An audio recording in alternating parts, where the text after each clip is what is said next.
Hey, this next presentation is going to be talking about working with stress, as you can see from the title here. And this is by the National Institute for the Occupational Safety and Health, or OSHA. With us being in the field of early care and education, sometimes it can be a very stressful job, and sometimes we're working with parents, we're working with children, we're working with staff members, and so it can cause a lot of stress. But at the same time, there is what they call good stress and there is bad stress. So, with our field, as much as we love children, like I said, there's that stress. But one of the things is that challenging work motivates us. But at the same time, I keep mentioning the fact that there can be stress. So, when you have stressful situations or you're working with stress, it can increase illness and injury. And up to 1/3 of workers, according to OSHA, cite high stress in their environment. Stress can be a product of poor coping skills or it can be a product of your work environment. Harmful physical and psychological responses can occur when job requirements do not match capabilities, resources, or the needs of the workers. So, as being the administrator or director, those are the things that we need to make sure that we match up the people with what their actual capabilities are and make sure that we have the resources available for them when it comes to their job. So, when we think about people's response to stressful conditions, one of the things that's often talked about is the fight or flight response. When they're stressed, sometimes people's senses become sharper, their pulse rate may increase, their respirations may deepen, and even they might tense their muscles, or sometimes they might even clench their teeth. And those are all signs of people being in stress. Stress is believed to increase the risk of cardiovascular disease, psychological disorders, and musculoskeletal disorders. So it's something that's important to make sure that we address it. So on our jobs, there's different sources of stress, and the personal and situational factors might be personalities, different personality conflicts. If someone is micromanaging you or you just don't get along, all personalities don't get along, but there are ways that they can. And that's something that, as a director, we have to try to figure out. And there's also coping skills. Sometimes people don't have the coping skills that they need, and sometimes it's just plain old attitude, and those can be sources of job stress. Other sources of job stress can be working conditions. Certain working conditions are stressful to most of the people most of the time. Now, those would be unrealistic workloads, lack of control or autonomy, lack of supervisory support, and poorly defined work roles. In this course, once again, it shows how important it is to have those job descriptions.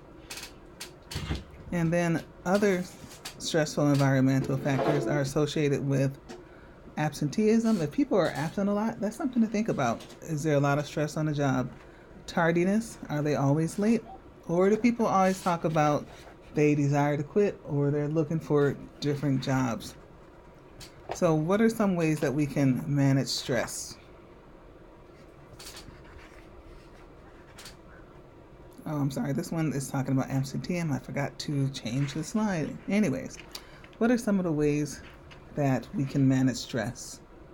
We need to look at making sure that there's a balance between our work and between our personal life. And then also having supportive coworkers is another way to manage stress. And having a relaxed and positive outlook, thinking that things will be okay, or just having a positive outlook as opposed to being so negative. I once worked with this young lady who was always so negative. No matter what happened, she was always complaining, always so negative, and it caused me stress just to listen to her. And I remember one time I said to her, "You're always complaining." And she got mad at me and started complaining because I told her she was always complaining. But her negative outlook was just a downer for everyone. But then also another way to manage stress is to have strategies for dealing with unhealthy behaviors. At that point, I was not a director or administrator, and hopefully we have strategies ourselves for dealing with these different types of unhealthy behaviors. So, before we can deal with those unhealthy behaviors, we need to first of all identify stressors in the workplace. Ask your workers about working conditions, the stress levels, health concerns, and job satisfaction. One of the things we talk about is doing surveys. And so you can do surveys that address those issues, and you can also just talk to them one on one. In course one, we talked about management by walking around. And so that's one way you can also find out about the stress levels, health concerns, and job satisfaction. And then after that, you can devise and implement solutions by making organizational changes. These might include defining roles and responsibilities, like I mentioned before, about making sure that you have the job descriptions in place and then also the policies. Make sure that you allow workers to utilize their skills. Sometimes people are totally underutilized.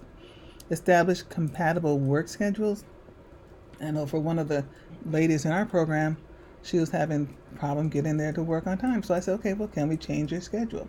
And I'm not saying that can always happen, but it's something that helped her and lowered her stress, also my stress, because she was getting there on time. And then involve workers in decision making and make sure that you reduce any uncertainty there may be about job prospects. Then some other tips are to, after you've implemented those organizational changes, follow up. Conduct evaluations on a regular basis. Talk to the employees for feedback. And then look at the objective data, which I talked before about a lot of absenteeism or a lot of tardiness. So be aware of that. Check the attendance reports and the different health complaints. Then brainstorm long and short-term strategies with your administrative team if you have one. So those are some of the things to think about as you address stress. So we will be having an assignment concerning this, and so that you will look into the module for that next assignment.